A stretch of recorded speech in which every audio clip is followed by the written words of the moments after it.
There's definitely a bunch of stuff that the modern era of anime does right. However, we'd like to make the argument that things were way wilder back in the old days. Yeah, shows from that retro era might be a bit rough around the edges, but come on, we all know that nothing so hardcore can make it to modern TV. Thus, in this marvelous video, we'll be tipping our hat to the most glorious and hardcore retro anime by listing out the top 11 anime that would have never made it to our screens because of modern censorship laws and their mature content. But before we move into all the blood and gore, please take a moment to hit that like and subscribe button. It might just be a small click for you, but to us, it means an awful lot. Now, with that out of the way, let's go. Urotsukidoji, Legend of the Overfiend. Urotsukidoji, Legend of the Overfiend is a 1989 Japanese anime film mainly targeted towards adults, which was directed by Hideki Takayama, based on a manga of the same name penned by Toshio Maeda. Most anime fans consider this anime to be a defining moment in the hentai genre, as the film is pretty infamous for its grotesque depictions of sexual violence and demonic horror. It masterfully blends eroticism and apocalyptic fantasy, creating something that would never make it onto the TV in this new era of anime. At the center of Urotsukidoji's sprawling tale is Amano Jaku, a mysterious being from the realm of Jujinkai, or the Beastman world. Turns out that Amano had been searching for about 3,000 years for the Chojin, or the Overfiend, an extremely powerful messiah who's destined to one day unite the three realms: the human world, the demon world, and the Beastman. It is believed that this will bring forward a new era of peace, but things get a bit too complicated when Amano begins to suspect that it is a shy, awkward high school student named Tatsuo Nagamo, who is to be the reincarnation of the Overfiend. As Amano is investigating this, Nagamo begins unleashing terrifying powers, slowly going through a pretty disturbing transformation. As Tatsuo gets more comfortable with his powers, other factions from different realms, including ruthless demons, begin invading the human world to exploit the Overlord for their own agendas. Eventually, the narrative descends into absolute chaos as the lines between good and evil blur, culminating in catastrophic destruction and numerous revelations about the true nature of the Overfiend. Violence Jack. Violence Jack is a tale set in a post-apocalyptic world created by Go Nagai, which was first released in 1973. It takes us to a brutal dystopia still reeling from the effects of a catastrophic event known as the Great Kanto Hellquake. Japan has now descended into complete chaos, where violence has become a part of daily life. The show was pretty controversial for its depictions of sexual violence and physical brutality, with an excessively nihilistic tone that can be hard to digest even today. The protagonist, Violence Jack, is a towering, mysterious, and seemingly indestructible wanderer who roams the ruins of Japan with his trusted jackknife. At first glance, you might mistake Jack for just another brute traveling through his brutal dystopia, but he's actually a dark avenger that appears to confront tyrants, rapists, and warlords who dare to prey on the weak. With time, Jack becomes a figure that is both feared and revered as he begins functioning like the only semblance of justice left in this cruel world. Each of the arcs in this story shows us the different survivors trying to make it in this horrifying world. Through Jack's journey, we encounter biker gangs, cannibals, despots, etc.,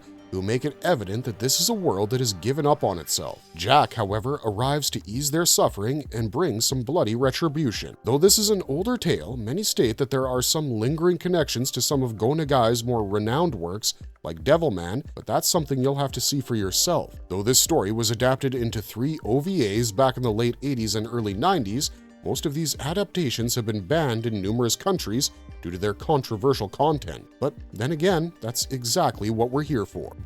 Genocyber. Genocyber is a landmark achievement in the cyberpunk genre, mainly due to the way in which it blends horror with its more futuristic elements. Released in the form of an OVA series between 1994 and 97, this series was directed by Koichi Ohara, based on Tony Takazaki's manga of the same name. The show has been criticized for its bleak tone and excessive use of violence, even though at its core it's about how scientific hubris can lead to the destruction of humanity. The story is set in a dystopian future once again, but this time, our leads are 2 psychic sisters, Elaine and Diana. These 2 siblings are actually the subjects of a series of brutal scientific experiments that have awakened their latent powers. When combined, Their powers give rise to a bioweapon known as the Genocyber, which is essentially a monstrous entity capable of unprecedented destruction. As the threat posed by Genocyber becomes evident, numerous governments and corporations spring into action in order to harness this ungodly power. The struggle that follows causes our protagonists to dive headfirst into a world of carnage and violence. Each episode from Genocyber presents us with a completely new narrative arc, often featuring characters who have become entangled by the horror brought on by Genocyber's existence. As the world transforms from an airborne utopia to a war-ravaged hellscape, Genocyber begins portraying the total collapse of human civilization, grotesque body horror, and extreme ultra-violence. Ninja Scroll. Ninja Scroll definitely has the largest following on this list, largely due to the cult status it has achieved over the years. The film, directed by Yoshiaki Kawajiri, was first released in 1993 and showed us a brand new take on the age-old conventions of the samurai genre, blending together supernatural elements and graphic violence to create something mesmerizing and disturbing in equal measures. This is a story set in feudal Japan, where the wandering ronin Jubei Kibagami becomes entangled with a deadly conspiracy that involves everything from demonic ninjas to government corruption. Along the way, he teams up with Kagero, a female ninja and poison taster from the Kiga clan, after saving her from a monstrous attacker. Soon, our two unlikely heroes discover a plot designed by an elite group of supernaturally powered ninjas known as the Devils of Kimon to overthrow the Tokugawa shogunate through dark sorcery and stolen gold. The combat is really fun in Ninja Scroll, as each of these 8 devils possesses all kinds of grotesque abilities that make for extremely engaging fights. Over the course of the story, we also delve into Jubei's mysterious past, only to find out that he has a couple of skeletons tucked away in his closet. At the end of the tale, Jubei must confront Genma, the leader of the 8 devils, who was once an old comrade thought to be dead. Well, death isn't really final in this world, as resurrections are pretty commonplace. Ninja Scroll is a visceral and disturbing experience that we highly recommend you watch. Berserk. Honestly, there's not much we could say about Kentaro Miura's violent magnum opus that hasn't already been said before. One of the most successful dark fantasy stories of all time, Berserk is definitely a series that belongs on the Mount Rushmore of ultra-violent anime. Though it's a pretty difficult tale to get through because of all the terrible things that happen, it still remains one of the most poignant stories ever written about the ravages of war, follies of human nature. Berserk follows Guts, a wandering swordsman cloaked in black, on his quest to exact vengeance against his old friend and commander, Griffith, who's responsible for some of the worst actions a fictional character has ever committed. Though it's easy to see Guts as a savage brute when we first encounter him, we soon learn about his tragic backstory and the loss of his former friends, the Band of the Hawk. However, when Griffith sacrifices this jolly group of mercenaries for the sake of his own ambition in an event known as the Eclipse, it awakens all of the hatred buried deep in Guts' heart, making him turn into the animalistic Black Swordsman. Despite all the violence, Berserk remains a heartfelt story about how the people around you can help you overcome all the tragedies that you've experienced. And this becomes increasingly evident as Berserk assembles a new group of companions over the course of its long and arduous journey. Despite Miura's untimely demise in 2021, Berserk still remains a landmark achievement in the world of manga, and we couldn't be more hyped to recommend it to our marvelous viewers. Wicked City. Yoshiaki Kawajiri was definitely a prolific creator who brought the most disturbing visions to life. In addition to the aforementioned Ninja Scroll, he's the man behind the show Wicked City, inspired by the novels of Hideyuki Kikuchi. This saga blends together supernatural horror, noir vibes, and erotic flourish in order to explore a world where humans have come into contact with a parallel dimension of demonic inhabitants known as the Black World. Our protagonist is Renzaburo Taki, a human agent working for the elite force known as the Black Guard, who is tasked with maintaining the fragile balance between the two realms. His partner, Makie, is a seductive yet powerful agent from the Black World. Together, these two unlikely companions must protect Giuseppe Maillart, an eccentric diplomat whose survival is integral for a peace treaty that can finally bring forth an era of harmony between these two realms. However, their mission faces constant attacks at the hands of Black World extremists who stand against the treaty. In order to save the world from plunging into absolute chaos,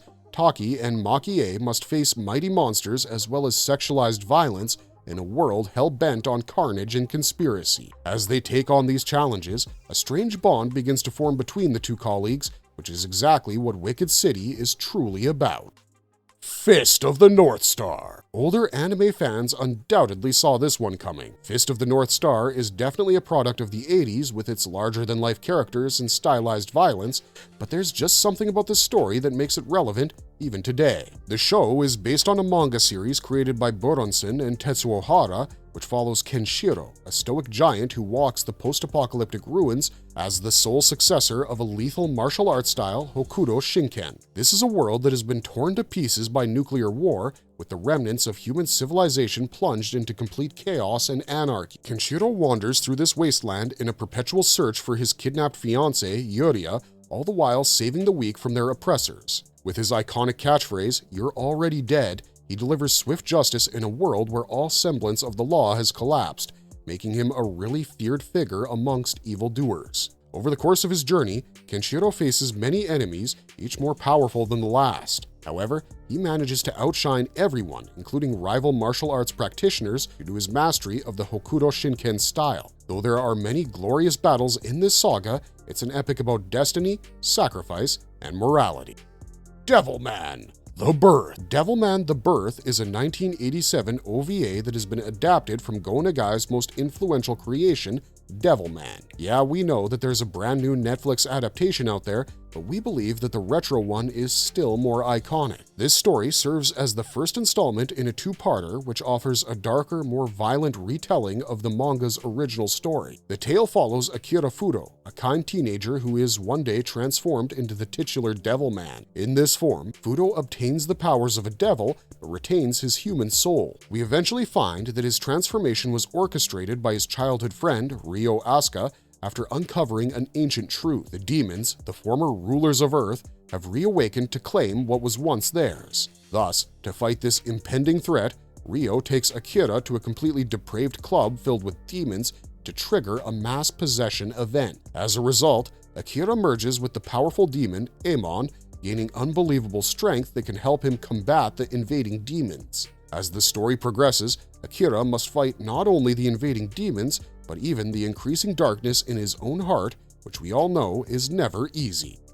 Angel Cop. Angel Cop is a 6-part OVA series that aired between 1989 and 94, adapted from the manga by Taku Kitazaki. In a dystopian near future where Japan has risen to become the world's leading economic power, the nation is nonetheless racked by domestic unrest and violent upheaval. To counter these threats, the government deploys the Special Security Force, SSF, a shadowy counterterrorism unit tasked with crushing insurgents by any means necessary. At the center of the story is Angel, a ruthless and unflinching SSF operative assigned to eliminate members of Red May, a radical communist group dedicated to the sole objective of toppling the government. The show starts out as a pretty straightforward anti-terror mission, but quickly spirals into something far more insidious. Angel uncovers a covert conspiracy involving rogue elements within the government, telepathic assassins, and a sinister experimental program that challenges the very notion of justice and veers dangerously close to outright fascism. Angel Cop pulls no punches in its depiction of ultra-violence,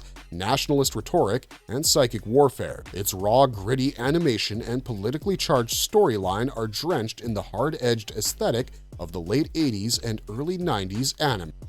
Kite. This controversial anime, directed by Yasuome Umetsu and released in 1998, quickly developed a cult following for its unflinching portrayal of graphic violence and disturbing subject matter. Set against a backdrop drenched in noir tones, the story follows Sawa, a teenage assassin coerced into killing for a pair of corrupt detectives. The same men are responsible for murdering Sawa's parents. This is an exceedingly bleak take that depicts a person trapped in a grim, dehumanizing world. Sawa leads a hollow life where her innocence and identity are stripped away through violence and carnage every single day. This leaves her in a state of emotional distress as she is forced to become a tool for the system that destroyed her. But her bleak routine is disrupted when she crosses paths with Oburi, a fellow assassin. A bond gradually forms between them, fragile yet profound, and this offers Sawa a glimpse of something beyond the bloodshed. As the two share their trauma, we begin to see the possibility of escape, of a life where they are no longer pawns forced to commit acts of violence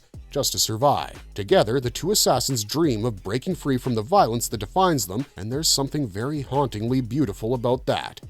Mad Bull 34. Mad Bull 34 is a Japanese manga series by Kazuo Koike, which follows rookie NYPD officer Eddie after he is assigned to the 34th Precinct after graduating from the academy. The precinct is situated in Manhattan and has the highest crime rate in the entire country. He's also paired with the Afro-Puerto Rican cop John Estes, who is nicknamed Sleepy by his friends. However, Estes has a violent streak and is notorious among criminals for being something of a mad bull. He has no qualms firing off shotguns even for minor crimes and is pretty comfortable skimming off money from prostitutes and criminals. Moreover, he doesn't care how much damage he causes to the city while chasing down criminals. Though Eddie is pretty reluctant to this new partnership, we soon see that despite his outlandish actions, the Mad Bull still has his heart in the right place. The bond that forms between the two comrades is the heart of this series, and we would really love to recommend this unconventional yet hardcore series to all the fans of retro anime.